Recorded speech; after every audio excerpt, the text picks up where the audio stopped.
नमस्कार। ऑनलाइन शिक्षण में मैं उत्तरा, सहायक अध्यापिका, पूर्व माध्यमिक विद्यालय जशरतपुर, ब्लॉक धनीपुर, जनपद अलीगढ़ से। बच्चों, जैसा कि आपको पता है, पिछले 15-20 दिनों से मैं आपके साथ ऑनलाइन शिक्षण के साथ जुड़ी हुई हूँ। विज्ञान का पहला और दूसरा पाठ मैं करवा चुकी हूँ। आज बारी है तीसरे पाठ की। आपके विज्ञान का जो तीसरा पाठ है उसका नाम है परमाणु की संरचना।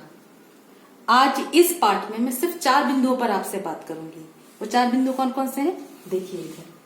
पहला, परमाणु क्या है। दूसरा, अणु क्या है। तीसरा, परमाणु और अणु में क्या अंतर है। और चौथा, डाल्टन का परमाणु सिद्धांत। इसी क्रम में बच्चों हम सबसे पहले चलते हैं परमाणु क्या है पर। परमाणु को अंग्रेजी में एटम कहा जाता है। ध्यान दीजिएगा बच्चों, परमाणु को क्या कहा जाता है? एटम कहा जाता है। अब परमाणु के बारे में देखिए। परमाणु किसी भी पदार्थ या तत्व का वह छोटे से छोटा, सूक्ष्मतम या महीन कण होता है जिसे विभाजित या तोड़ा नहीं जा सकता। परमाणु स्वतंत्र या आजाद अवस्था में नहीं रहता है, परंतु यह रासायनिक अभिक्रिया में भाग लेता है। समझिएगा, मैं आपको समझा दूं। जैसे मैंने आपको एक लड्डू दिया या एक चौक दिया, जो भी समझ लीजिए। अगर मैंने आपसे ये कहा कि आप इसे तोड़िए, आपने इसे टुकड़े टुकड़े टुकड़े करके तोड़ना शुरू किया। तोड़ते तोड़ते तोड़ते तोड़ते एक स्थिति ऐसी आएगी कि ये टूटना बंद हो जाएगा, बिल्कुल छोटे से कण में, टुकड़े में बदल जाएगा। यही छोटा टुकड़ा परमाणु है। उस लड्डू का या चौक का सबसे छोटा टुकड़ा जो नहीं विभाजित हो रहा है वो परमाणु है। तो यानी कि परमाणु इतना महीन छोटा कण होता है जिसे हम तोड़ नहीं सकते हैं। समझ में आया बच्चों? अब हम चलते हैं अणु को। अणु को अंग्रेजी में मॉलिक्यूल कहते हैं। ध्यान दीजिएगा इन दोनों में क्या अंतर है। अणु 2 या 2 से अधिक समान या असमान तत्व वाले परमाणुओं से, ध्यान दीजिएगा, परमाणुओं से मिलकर बनता है। अणु स्वतंत्र या आजाद अवस्था में रहता है, आजाद रहता है, जबकि परमाणु आजाद नहीं रहता है, परंतु रासायनिक अभिक्रिया में भाग नहीं लेता है। अब आप देखिए, मैंने यहाँ पे कहा कि अणु जो है 2 या 2 से 2 अधिक छोटे छोटे परमाणुओं से मिलकर एक अणु बनता है। इसका मतलब आप समझ जाइए, परमाणु छोटे कण होते हैं और अणु परमाणु से थोड़े बड़े होते हैं।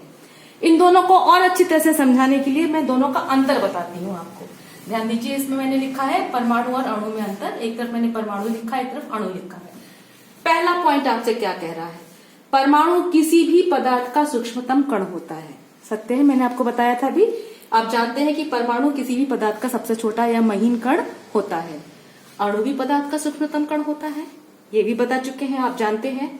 लेकिन परमाणु को न तो नष्ट किया जा सकता है और नहीं बनाया जा सकता है। ये ध्यान देने वाली बात है। अणु बनता है, किससे बनता है? जब ये 2 या 2 से अधिक परमाणु आपस में मिलते हैं तो अणु बनता है। ये भी ध्यान देने वाली बात है। तीसरा बिंदु ये कह रहा है परमाणु स्वतंत्र अवस्था में नहीं रहता है, लेकिन अणु स्वतंत्र अवस्था में या मुक्त अवस्था में पाए जाते हैं। चौथा बिंदु कह रहा है रासायनिक अभिक्रिया में परमाणु भाग लेता है, लेकिन अणु रासायनिक अभिक्रिया में भाग नहीं लेते हैं। पांचवा बिंदु परमाणु को यह बता रहा है कि परमाणु को विभाजित नहीं किया जा सकता, लेकिन अणु टूटते हैं, अणु टूट करके परमाणु में बदलते हैं, यानी कि अणु विभाजित होते हैं। जब हम अणु और परमाणु की बात कर रहे हैं तो हमें यह भी जानना जरूरी है कि इनकी जानकारी हमें किसने दी।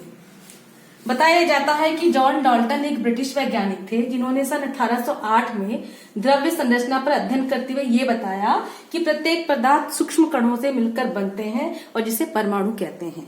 डाल्टन के अनुसार पदार्थ या तत्व अनेक सूक्ष्म कणों से मिलकर बना होता है जिसे परमाणु कहते हैं। आपको याद होगा कक्षा 6 में जब मैं सेल पढ़ा रही थी आपको, तब मैंने आपसे कहा था कि सेल मनुष्य के शरीर की सबसे छोटी इकाई होती है। सेल से टिश्यू का निर्माण होता है। इसी तरह से परमाणु भी पदार्थ या तत्व की सबसे छोटी इकाई होती है। परमाणु से अणु का निर्माण होता है। कई परमाणु मिलकर के अणु का निर्माण करते हैं। परमाणु अविभाज्य होते हैं, यानी कि इसे हम तोड़ नहीं सकते हैं, न तो इनको हम नष्ट कर सकते हैं, न ये बन सकते हैं। और ये सरल अनुपात में एक दूसरे से जुड़े हुए होते हैं। तो इस तरह डाल्टन ने परमाणु की खोज की और 1808 में उन्होंने बताया कि प्रत्येक छोटा से छोटा तत्व छोटे से छोटे महीन कण से मिलकर बने होते हैं, जिसे हम परमाणु कहते हैं। आज की कक्षा में बस इतना ही। कल जो मेरी कक्षा होगी आपकी, उसमें मैं परमाणु के संगठन के बारे में बताऊंगी, इलेक्ट्रॉन, प्रोटॉन और न्यूट्रॉन की जानकारी आपको दूंगी। लेकिन आज मेरी कक्षा यहीं तक। आप इसे ध्यान से सुनिए, पढ़िए और जो मैंने लिखा है उसे नोट कीजिए, अपनी कॉपी पे लिखिए। कल मैं फिर आपसे मिलूंगी इसी समय में। धन्यवाद, नमस्कार।